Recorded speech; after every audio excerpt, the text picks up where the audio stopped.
that she loses patience with me all the time. Don't worry about it. One of the things that distinguishes our county from some of the other counties is we encourage participation. And I don't know how many of you have ever attended a Republican Party county convention? A few, but most of you haven't. Now, a lot of counties, they're required to publish a notice by law.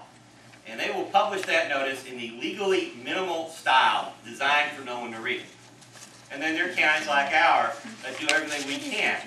You've heard about our county conventions. You may have ignored it, but they're always advertised in the paper. I think the last time we had a robocall go out to 10,000 households in Glynn County reminding everybody about it. We paid to run print ads in the media. We even had a radio campaign to encourage people to come. We encourage participation, and we want folks to participate.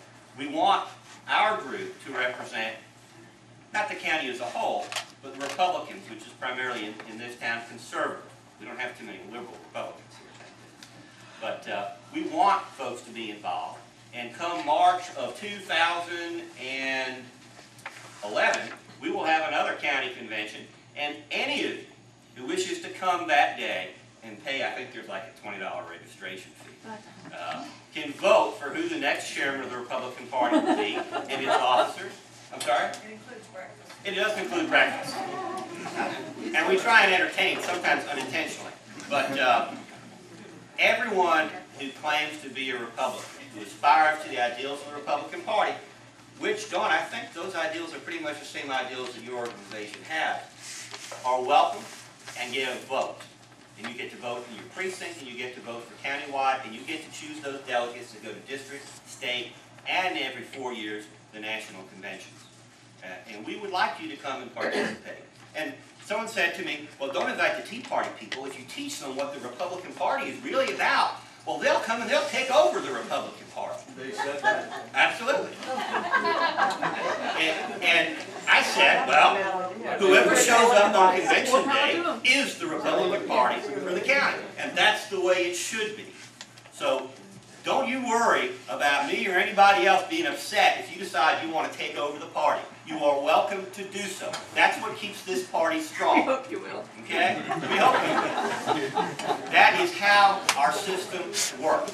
If you don't participate in your parties, then you don't get good choices on election day. And that's really what we want. Lady in Pink's recognized. Lady in Pink is recognized. You never would know Kevin was an attorney, would you? I only have a few things to say. I took your voting records here, and I put the D's and the R's in there just for myself. But if you'll notice, you can tell which ones are the D's and the R's. Sure. I invite you cordially to come join us in the Republican Party. We would love to have you. And I didn't quite get Kevin being condescending to you. I didn't hear it that way, but I'm a little bit biased. I've been a Republican all my life, I suppose. You're a grassroots organization. You know, you really are. You're the people. That's the way it starts. And we would love for you to come and join us because we're established. We're here. We meet every month. We have our meeting here on the first Monday. In the wintertime, it'll be at First Methodist Church on the mainland, and we have a breakfast on the third Saturday at the Gough Corral. You can learn about what we believe in, and we can learn about what you believe. And, you know, I always like the expression, united we stand, divided we fall. And I think we can do a lot together. Also, I would like to cordially invite you to the shrimp oil. A lot of the candidates will be there. You can question them, you can talk to them, you can ask them anything you like. They will be there and they will talk to you, and you can find out what they think, how they stand. Ma'am, the only difference in what you said and what we would say is we would invite you to join us. I have. I'm a Tea Party favorite. Okay.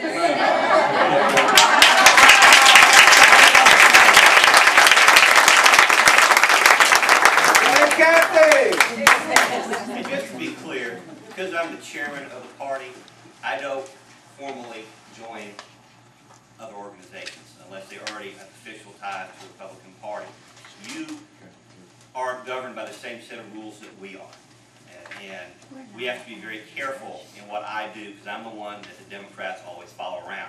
Kathy can do whatever she wants, but if I do it, all of a sudden it is the Republican Party doing it, and that causes problems. But most of the members, I believe, in this room tonight are actually already members of your movement. But let me suggest this. It's been suggested that there's like an either-or choice here. Obviously, you don't have to be a Republican to be a Tea Party patriot. And hopefully you have a lot of Democrats, a lot of independents in your group. And that's as it should be. You can belong to the Republican Party or the Democratic Party or any party you like, the Libertarian Party, which has its adherents. Like Karen. That's okay. And we don't mind if you belong to the Republican Party and you're a Tea Party patriot, or you belong to this or that or some other group.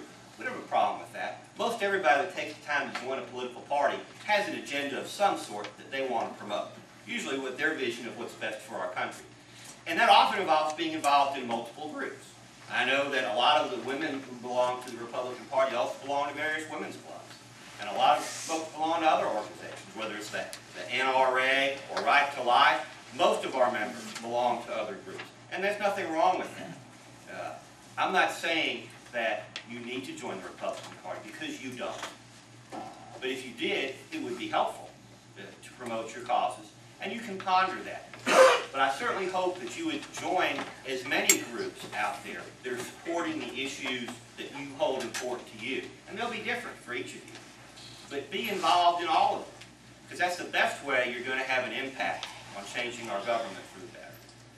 And I certainly didn't mean to be condescending. Certainly that wasn't my intention. Likewise, Mr. Temple, it wasn't my intention at all. I just hope that you'll understand that while your group and ours share conservative values, your purpose and ours aren't identical.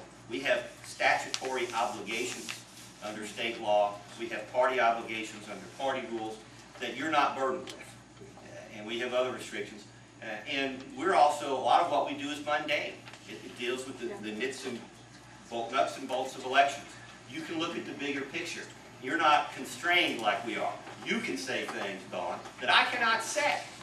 Mr. Temple can say things that I cannot say.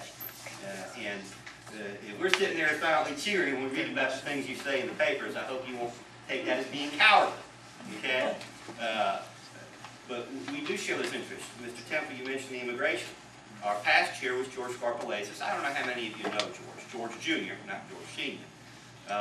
When Saxby Chambliss came out with this immigration reform proposal, when George was chairman, he sent a letter to Saxby Chambliss, and excerpts of it were published in the Brunswick News, making clear the position of the Republican Party. And if you support that, we cannot support you. And if you can tell me what stronger language we could have put in there to lobby him to do the right thing, I would certainly want to know what it is. I'll include it in the next letter we have to send. Plus, we flooded them with emails. Who'd you find to run against them? Sorry? Who'd you run against them this last election? In Glynn County? Yeah, Who would we have in Glynn County that can raise $5 million in a few months to run a statewide campaign? I don't know. The Tea Party Patriots might be able to do that. They But managed to get almost 2 million people. But I can tell you, when you get into fundraising business, raising money is hard. And without money, candidates get nowhere because it's hard for them to get their message out. Now, in the age of Twitter and Facebook and blogging, the rules may be changing. But in the traditional landscape, a party the size of Glynn County cannot go out and recruit a candidate to run for state senate. I mean, U.S. Senate. It's just not practical. We have difficulty getting people to run for the school board and the county commission. And certainly, if your goals go down that far, there's nothing I love more than to see a slate of candidates for county commission and school board coming out of the Tea Party. I think that would be wonderful. That's part of what's